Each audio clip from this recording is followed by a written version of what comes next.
nyo dito po kay Eden Santos, siguro naman ho, na mamonitor nyo, na talagang walang takot po ito, magtanong eh.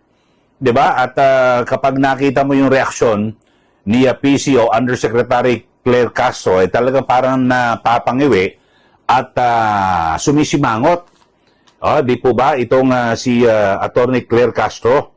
Kasi talagang yung mga tanong grabe ho at di malaman ni Attorney Castro, ni Yusek Castro, kung ano ang kanyang isasagot, mga kababayan. Alam niyo naman, katulad ho yung nakaraan, natatandaan ko, isa ho sa tinanong ni Eden Santos, yung tungkol sa housing project. Kasi ang pangako ho ni Pangulong Marcos Jr. ay 1 milyong pabahay, 1 million units o housing units sa loob ng 1 taon. Di ba? Hindi niya masagot kung ilan. Tapos sinabi niya, binanggit ko na yan kahapon eh.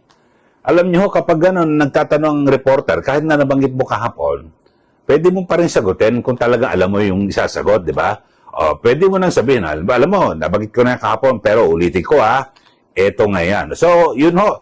Tapos marami ho, di ba, yung mga issue sa bigas, talagang makikita nyo ho, siguro review nyo ho, napakarami ho, tayo mga vlog na rin, na ginawa dito po kay Yusek Claire Castro at kay Eden Santos na kung saan talagang iritable. Kumbaga sa ay tinik sa lalamunan. Ito pong si si Eden Santos diyan po sa Malacanang.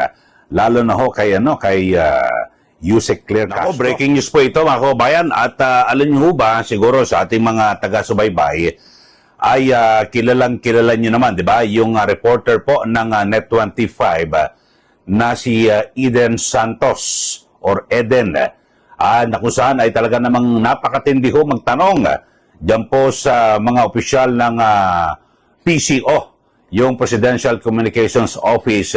At di ba, kita-kita niyo naman, minsan talagang naalibadbaran po, di ba? Si Palace Press Officer at Undersecretary Claire Castro sa mga matitinding tanong ni Eden Santos ng Net25. Alam niyo ho ba na ngayon ho ay meron pong, ginagawa ho ngayon ang PCO, ito hong Presidential Communications Office na gusto pong palayasin diyan po sa Malacanang, ito pong si Eden Santos. Ito ho, at meron ho silang liham sa pamunuan ng network, ito hong Net25. At meron po silang ginagawang ibang rason at alibay na kesyo may nilabag doon na mga alituntunin. Ito pong si Eden Suarez. Pero alam naman ho natin na talagang kumbaga sa ito pong si Eden Santos ay tinik sa lalamunan ni PCO Undersecretary Claire Castro. Mga kababayan, ito, basahin nyo po ito hong sulat ng PCO. Tignan nyo ho muna. May letterhead, Office of the President of the Philippines. Ayan ho, basahin nyo Presidential Communications Office, Manila, PCO. So, ito ho, may petsang June 27 at naka-address po ang sulat. Ito basahin natin para mas malinaw.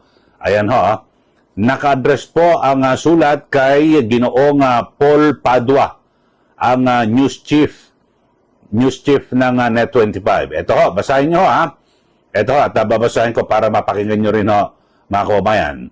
Ito, greetings, dear Mr. Padua. Greetings from Malacanang. Ito ho, we hope that this letter reaches you in good health and in an even better disposition. Ayan ho, yung unang paragraph. Ito, basahin nyo. Tapos, last Tuesday, June 25, 2025, President Ferdinand Bongbong Marcos Jr. led the destruction of billions of pesos worth of illegal drugs at the Clean Leaf, ito hong sa Tarlac o Clean Leaf International Corporation facility dyan po sa Capas Tarlac. So sabi po, while the event was successful, we have to invite your attention regarding the breach of protocol committed by your reporter, Eden Santos, who is also member of the Malacanang Press Corps, Santos violated the Media Advisory MA-25109 in approaching the President directly, not once, but twice, even if there was already an assigned place for reporters and cameramen in the venue. Strictly courtesy and decorum dictate that when covering the President, a certain distance should be observed at all times. So, yun po, ang kanilang inireklamo, mga kababayan, ginagawang dahilan o rason dito po, ay dahil sa meron pong naka-assign na lugar para sa mga miyembro po ng media, di ba? Malacanang press corps. At bigla raw ho itong parang nagtangka ho na tanungin si Pangulong Marcos Jr. So, alam nyo ho, eto ho, para po sa kalaban natin mga taga-subaybay, ako po ay nag-cover sa Malacanang ng 17 taon. Simula ho ng panunungkulan ni dating Pangulo, yumaong Pangulong Fidel Ramos, pumalit ho dyan, tapos si Erap Estrada, Gloria Macapagal-Arroyo, tapos yung unang taon ng ni Noynoy Aquino. So yan po mga kababayan, at ako ho ay naging presidente ng Malacanang Press Corps, mga kababayan, at talagang bagamat merong talaga may protocol ng ganyan na talagang medyo umisan talagang diyan kayo sa gilid pero minsan talaga may mga reporter na talagang magtatanong dahil sa siyempre talagang gusto gusto maka-scoop or nandiyan na sa harap mo ang Pangulo. Kung sasagot naman ang Pangulo di okay, di ba? Okay 'yon. Pero kasi ganoon kahit na ako nagtatangka, Mr. President, bigla isisingit mo tanong. Pero pag tumanggi ang Pangulo, okay lang naman, ba hindi ka pipilit. So ito po yung kanilang reklamo, mga kababayan, at lumabag daw po sa protocol ito pong si Eden Santos. Tapos ito, ipagpapatuloy natin yung sulat.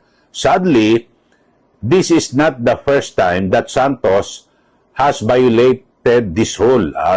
Ang sabi ho ay hindi raw po ito ang unang pagkakataon na lumabag sa panuntunan o sa protocol ito hong si Eden Santos. So ito yung sumunod na sa sulat ho ng PCO sa pamunuan po ng network yung Net25. Ayan basahin nyo para mas malinaw at mas maganda para ma-discuss natin mabuti. Ayan ho.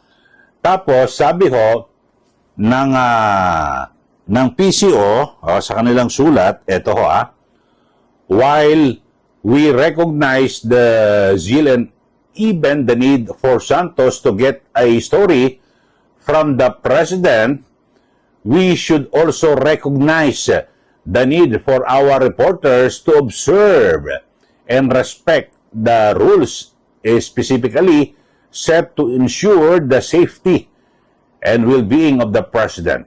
So these rules do not only apply to the media covering the President but to all. Ayan po. At tapos sabi niya, it is in this light that we respectfully request. Ito na ho, yan mga kababayan, pinapalayas daw sa Malacanang si Eden Santos. Sabi ho, it is in this light that we respectfully request that a new reporter be assigned to cover the President and the other government agencies inside Malacanang. Ayon. So, ibig sabihin, gusto nilang papalitan ito pong si Eden Santos. Tanggalin po dyan po sa Malacanang at palitan ng ibang reporter ng Net25. Other reporters who were seen and recorded breaching the protocol last Tuesday will also be admonished. Hoping for your favorable response to our request. I remain. Ito, respectfully yours, Erelson A. Kabatbat, Assistant Secretary for Media Affairs and Relations. Yan ho, nabasa niyo naman siguro at nakababad ho mga kababayan. So, grabe ho itong PCO at kung ano-ano mga ginawa lang ho na mga parang alibay ho ito mga kababayan. Alam naman ho natin na matagal na talagang mainit ang dugo na mga taga-PCO dito po kay Eden Santos. Siguro naman ho na mamonitor nyo na talagang walang takot po ito magtanong 'Di ba? At kapag nakita mo yung reaksyon ni PC o Undersecretary Claire Castro, talagang parang napapangiwi at sumisimangot. Di po ba itong si Attorney Claire Castro? Kasi talagang yung mga tanong grabe ho at di malaman ni Attorney Castro, ni Yusek Castro, kung ano ang kanyang isasagot, mga kababayan. Alam niyo naman, katulad ho yung nakaraan, natatandaan ko, isa ho sa tinanong ni Eden Santos, yung tungkol sa housing project. Kasi ang pangako ho ni Pangulong Marcos Jr. ay 1 milyong pabahay, 1 million units o housing units sa loob ng 1 taon. Di ba? Hindi niya masagot kung ilan. Tapos sinabi niya, binanggit ko na yan kahapon Alam niyo ho, kapag ganun, nagtatanong ang reporter, kahit na nabanggit mo kahapon, pwede mo pa rin sagutin kung talaga alam mo yung isasagot, di ba? Pwede mo nang sabihin, alam mo, nabanggit ko na yan kahapon, pero ulitin ko eto nga yan. So, yun ho. Tapos marami ho, di ba, yung mga issue sa bigas, no, talagang makikita nyo ho, siguro review nyo ho, napakarami ho, tayo mga vlog na rin, na ginawa dito po kay Yusek Claire Castro at kay Eden Santos, na kung saan talagang irritable. Kumbaga sa ay tinik sa lalamunan. Ito pong si si Eden Santos diyan po sa Malacanang, lalo na ho kay Yusek Claire Castro.